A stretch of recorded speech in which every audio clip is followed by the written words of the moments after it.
Alrighty. Hi, everyone. My name is Denise Morales, and I am here with Being Nurtured Mental Health Services. I am a licensed professional counselor associate supervised by Dr. De La Mora Cornelius. And so I'm super excited to be here with you all and share with you this workshop. I remember doing this workshop sometime last year. And then now that I'm fully licensed as an associate, I get to do this workshop again. And I think it's super, super important because the holiday blues is something that affects many individuals, and it's hard to understand why or how to break the cycle or how to get out of it. And so, working through today's workshop, we'll be going over practical strategies for emotional well being during the holidays and seasons where we're just not feeling our best, where maybe the holidays are starting to come in and it brings forth a lot of past emotions, thoughts, and feelings that maybe we have previously experienced, and just kind of want to know, how do I get out of this funk? And how do I best support myself through this season? Here is a QR code to our All Be Nurtured related things. So podcasts, workshops, as well as our Instagram page and our website. So if you're interested in supporting us, feel free to go there. And this is also like our ad name for our Instagram. Alrighty, so let's go ahead and get started. For today's roadmap, these are the things we'll be focusing on. So we'll be focusing on, here's number one. Let me see. Okay, there we go. Number one, what are holiday blues? So we're going to understand, what is holiday blues? Like, when do I know when I'm feeling that? Is it the holiday blues? Is it something different? So we're going to go through that.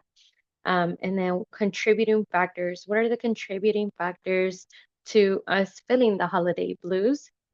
Some coping strategies. We need to learn how to manage our feelings, emotions whenever we're going through this rough season. So, learning some coping strategies is very important.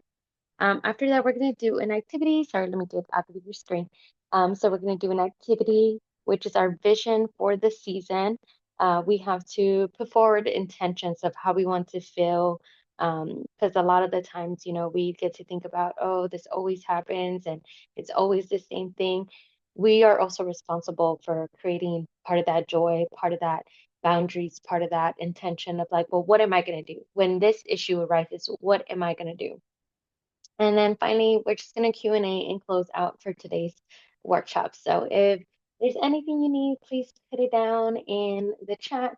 More than happy to answer. And let's go ahead and get started. So what are holiday blues? The holiday blues refers to a range of feelings that many individuals experience during the holiday season, characterized by sadness, anxiety, or stress. While holidays are often depicted as joyful times and a time to have fun, this can be further than the truth for many individuals. And we want to get to some key understanding of what is part of this sadness that might be experienced during the holiday blues. So sadness or depression, so feeling down or hopeless, often triggered by memories or past holidays, loss of loved ones, or unmet expectations.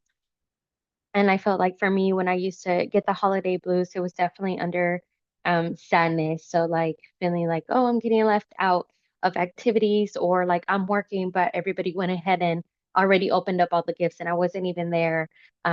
Just kind of not looking forward to the season anymore moving forward. And that made me sad. Anxiety or stress, an increase of anxiety due to holiday preparation or financial pressures or social obligations. So maybe knowing that you're an individual that has a low social battery and the holidays are coming around and the family's going to come over, and it's going to be highly overwhelming. So sometimes that anticipation of people coming to your home, coming to your environment can be very overwhelming in itself. And right now inflation's all-time high. Financial pressures of like, oh, now there's more kids, and now I gotta buy more gifts. Some of those expectations and obligations that come along with the holidays. Loneliness. Many people feel isolated during the holidays, especially if they're far from family or have experienced recent loss. So maybe you are have moved to a different place, or no longer living in the same area, or have had a loved one that you usually spend the holidays with that has now parted, and now you're experiencing that loss and that grief of them not being there anymore. Feeling overwhelmed, the pressure to meet social expectations, such as attending gatherings, buying gifts, or creating perfect holiday atmosphere. Like we need music and we need to be peppy and we need to be joyful and we need to have all these things to create the holiday joy, can lead to feeling of being overwhelmed. Fatigue, emotional and physical exhaustion can rise from the demands of social and holiday seasons, including travel events and increase of responsibilities. And also, there's a season that changes within um, like the weather outside that also makes an effect towards the body. But I'm definitely curious to know and write it down in the chat. What is things that contribute to your holiday blues? So take a moment, think about it. What has contributed to your holiday blues?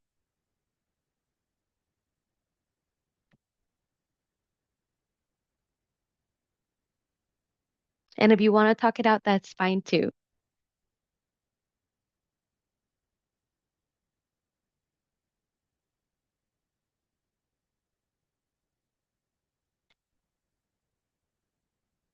Okay, yeah. So we're gonna go ahead and move forward. So we talked about some of the symptoms that come up of holiday blues, but what are the contributing factors? And while the symptoms just helps us acknowledge the feeling and emotion that is expressed, we want to know what is a contributing factor. So unrealistic expectations. So sometimes media and societal norms often create the pressure of the perfect holiday, so leading to disappointment when reality falls short. Like, oh, we're all supposed to be wearing pajamas. The whole family's supposed to be here. And we're all supposed to be having this grand meal, and everybody's supposed to have multiple gifts, or we're all supposed to have gifts. But sometimes those type of unrealistic expectations that we tend to set in our own minds, when we fall short of them, is whenever they become damaging to us.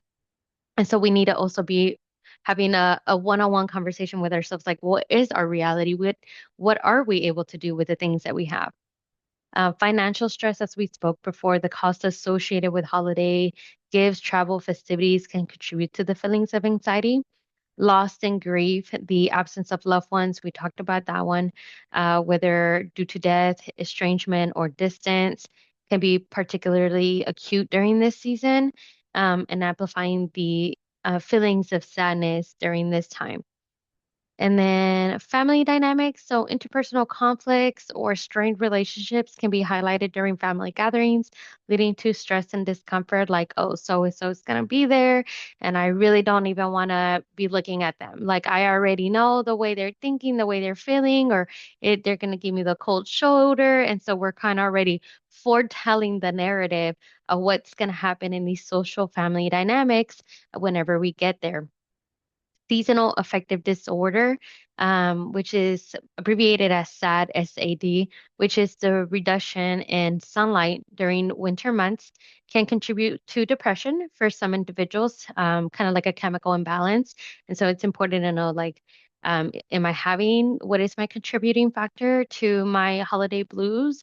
And also trying to get to the target, because if you are aimlessly not knowing what's affecting you, then you don't know what exactly to work on. So definitely spend some time and think about what are my contributing factors during this season, and how can I target those so whenever we come into coping and strategies, you're implementing the ones that are helpful towards you.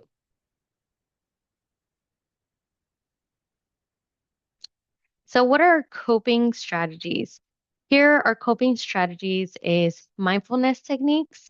And so, mindfulness techniques, healthy boundaries, creating new traditions, and self-care practices. And so, we're going to go down line item for all of these. So, within mindfulness techniques, sometimes this can be like deep breathing exercises. This can be listening to guided meditations, grounding techniques, doing body scans. And so I'm going to go through the ones that I actually like the most. So I like the guided meditations. Right now, I've been listening to Little John's Total Meditation album. It's one that I highly recommend. I'm not sure if you can see my screen here, but That is the Total Meditation album. And on here it does have Feeling Gratitude, Feel Gratitude. I feel like that one is a good one during this season, especially when we don't feel that we have much to feel grateful for. It can definitely put us in a mental place to feel gratitude for the things that we do have. And a mindfulness breathing and a body scan. Definitely, definitely Little John, Total Meditation. I know, right? Like the rapper. One of the grounding techniques that I also like to give, if you're an individual that maybe you're already experiencing the anxiety, even thinking about the holidays is already working you up and you need a grounding technique. A grounding technique has the benefits to physically give your attention to your environment, to your surroundings to help you become grounded because we tend to have this outer body experience whenever we are feeling anxious. So the grounding technique 5, 4, 3, 2, 1. I like to remember this one and I like to give this one out as a helpful technique just because we can count it down on our fingers and it gives us an activity to do that incorporates the senses of our bodies. And so 5 things. We're going to look for 5 things in our surrounding that we can see. And so maybe it's like, oh, I'm looking at the curtain and I'm paying attention to the curtain and the way it looks and the way it's structured and the maybe how the light is hitting it. So I'm paying attention to this item that is the curtain. And now I'm looking at the painting, but I'm not just looking at the painting. I'm paying attention to the painting and maybe I'm trying to find reasoning behind it and the understanding behind it, but I'm just paying attention to the detail here. I'm looking at the blender and so on, so on. So you're looking at 5 things you can see. And then you're going to get 4 things that you can touch. So maybe it is grabbing your phone and you want to pay attention to the rigidity of the phone, the coldness of the phone, the texture of the phone. Here the goal is feeling texture, sensation, and the way the things are maybe felt. So like, oh, the plastic or the metal, but 4 things you can touch. And then 3 things you can hear. And so we're going to look for 3 sounds that we can hear. Maybe it's the AC cutting on, maybe it's the birds outside, maybe it's creaking from the floor. So try to look for 3 sounds that you can hear. And if you can't hear, try to imagine a pleasant sound for yourself. So maybe it is hearing like ocean waves or hearing some type of sound that is pleasant to you. 2 things you can smell. So 2 things you can smell. This might be that you're smelling the Febreze, or maybe you're smelling something around you, or maybe you can imagine a smell. But if you are like me, I like to somewhat be prepared. And so, vapor rub like the Vicks, I like smelling it because it opens up my lungs and I just feel like I take a deep breath and it feels very awakening to me. And so sometimes having like peppermint oil, mint oil like around you, for the oil individuals that like smells and scents, those can be very much helpful. Eucalyptus, lavender, maybe you have a candle by you. So maybe even setting the tone of like smelling that candle. And then one thing you can taste. So you want to think about a pleasant thing you can taste, either imagine it or have it ready. So it might be you then start chewing a gum, which also helps you reduce anxiety a little bit because it distracts your mind, or having a mint. Also, something sour can very much help ground you very quickly because it clenches your jaw and it just kind of puts you right in the moment of let's get back to the present moment. But that is the 5, 4, 3, 2, 1 technique of 5 things you can see, 4 things you can touch, 3 things you can hear, 2 things you can smell, and 1 thing you can taste. And so that can help you just bring your attention back into the present moment. So something else we're going to be talking about now is the healthy boundaries aspect. And so what does healthy boundaries look like for me? Is it that maybe I do reserve my energy? Maybe it is that in this season, I foretell some family members like, hey, if I go over, I just want you to say that. Um, this is like what I'm comfortable doing, or this is not what I'm comfortable doing. Whether other people approve of it or not, it is not for them to approve or be comfortable with. It is for you to set that boundary forward and for you to just foretell and forewarn, like, hey, this is how I'm feeling about it, and it is okay to establish that boundary. It's okay to say no to events. It's okay to say no to obligations that feel overwhelming or feel unfulfilling to you. And so remember that it is okay to set those boundaries and be okay with them. And I don't want you to feel guilted. Sometimes, whenever, like me, I am a recovering people pleaser, and I like to say this all the time, it's hard for me to say no. And then I feel horrible saying no because then I feel like it let someone down. But then on the other coin of that, I know I said no to them, but I said yes to me. I said yes to resting today. I said yes to me being well and taking care of myself today, and not feeling overwhelmed because I knew that if I would have gone or I would have done, I wouldn't have had energy. I would have been complaining the whole time. I wouldn't have had a good attitude. And so try to weigh your pros and your cons, and try to get yourself in a mental place of like, I did this for me. I did the best decision that I could have made for myself today. Creating new traditions, focus on what brings you joy, whether it's celebrating with friends, volunteering, or finding ways to honor your loved ones. Creating those new traditions are definitely important. It might be that what the family's accustomed to, what the way that things that we expect the holidays to go every single year, it's just not working for you anymore. And it's contributing to the holiday blues. So it might be that, hey, this year, like, I'm gonna spend some time with myself. I have my couple friends or my homegirls or myself, and I'm gonna set up like a whole little movie theater for myself in the living room. And I'm gonna watch my movies, my holiday movies that I like to watch and make me feel good. Um, and that's the way I want to spend my holidays. Or like I'm gonna teach myself how to cook a new meal for the holidays and feel good about this meal, or I'm going to start like a gratitude list for the holidays. So just to put me in the spirit of getting through the holidays. And I know these things are hard.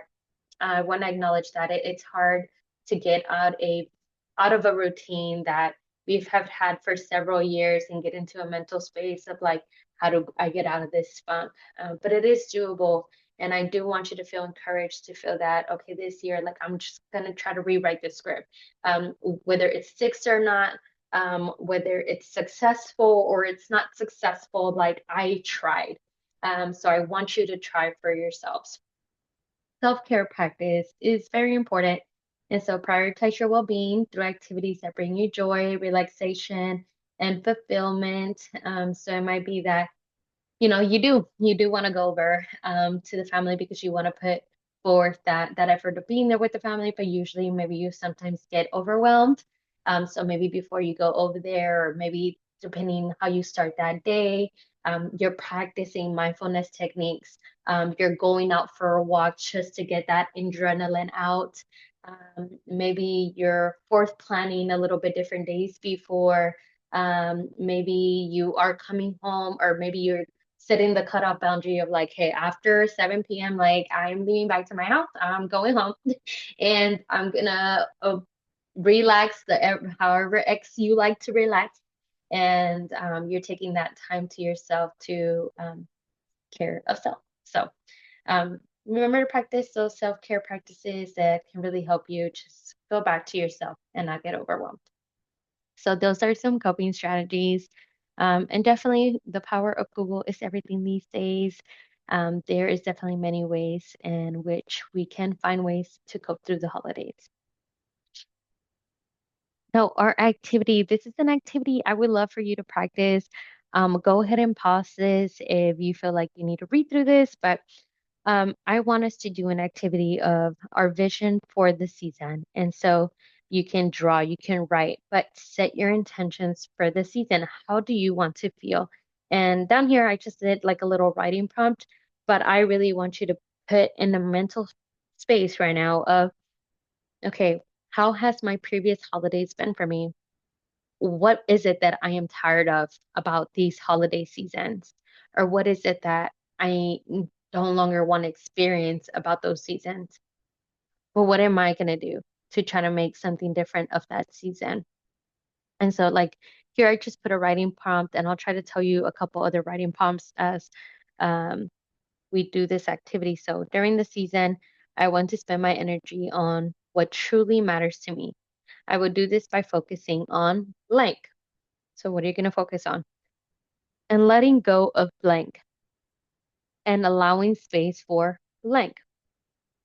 So, this guidance encourages prioritization and intentionally letting go of what doesn't serve your emotional well being. So, emotional well being. Another one here is also, let me see, let me find another one for you. Reflecting on past holidays, one thing that has made me feel fulfilled or joyful is blank. This year, I want to create more of those memories by blank. So this allows you to reflect on things that maybe you genuinely did find happiness in, and find ways in which you can bring that forward and make that a focus for this season. And let's see another one. An ideal holiday season for me includes blank. I want to make this happen by setting boundaries with blank, allowing myself to blank and focusing on blank. So this guidance helps you get a get clear on what is an ideal season and what that looks like for you, and provides you with steps to create that experience. So remember, you have to create this experience of happiness and joy. Because if you live it up to somebody else's hands, if you have always been just the participant and never leading forward, then you have allowed yourself to just allow somebody else to create that experience for you instead of creating that experience for yourself. And so, yes, it might be that the person you would expect for them to be there with you is not there with you. It might be that you're having a different type of environment that you're possibly not used to. But I would rather have let that go than not have the holiday season that I would have wanted for myself. Because the outcome here is for us to have a season that is more uplifting than the holiday blues that we usually get. So give yourself the try. You got to be forthcoming with this. You got to be realistic with this. And you got to plan it forward for yourself. So don't wait for somebody else to plan the disappointment that usually comes in the holiday season, that maybe you have, well, that's just how it is all the time. So I don't know why to change it. That mindset is, the whole cycle is going to repeat itself. So allow to rewrite the narrative, allow to rewrite a new pattern, allow yourself to make a new path, allow yourself to have a good holiday season. So that is the activity. And just remind yourself to pause this, take your time as long as you need for this activity. But this is a good outline for you to then come back and say, all right, well, what is it that I want for myself this season? And that is the end of our presentation. So thank you so much for just being here, experiencing. I'm gonna go ahead and stop sharing my screen. But yes, thank you so much for being here and experiencing with this with us. And it's very important that in this holiday season, we take time to think about what brings us joy, what does not bring us joy, and what are some coping skills and mechanisms that I can bring forward to kind of really help me throughout this season. Seek mental health support if you feel like you are having a hard time um, finding someone to talk about this with. If you're having a hard time having accountability amongst yourself, find somebody that can assist you with managing these thoughts, these feelings, and these goals that you have. That is what mental health providers are here to do and support. And so, if you're ever interested in getting services within Texas and would love for me to assist you, my name is Denise Morales with Be Nurtured Mental Health Services and licensed professional associate. Counselor and supervised by Dr. De La Mora Cornelius. And so super excited to have been here with you all today and for you to get to experience this workshop. So thank you so much for joining. And I hope that you benefited from this. So thank y'all.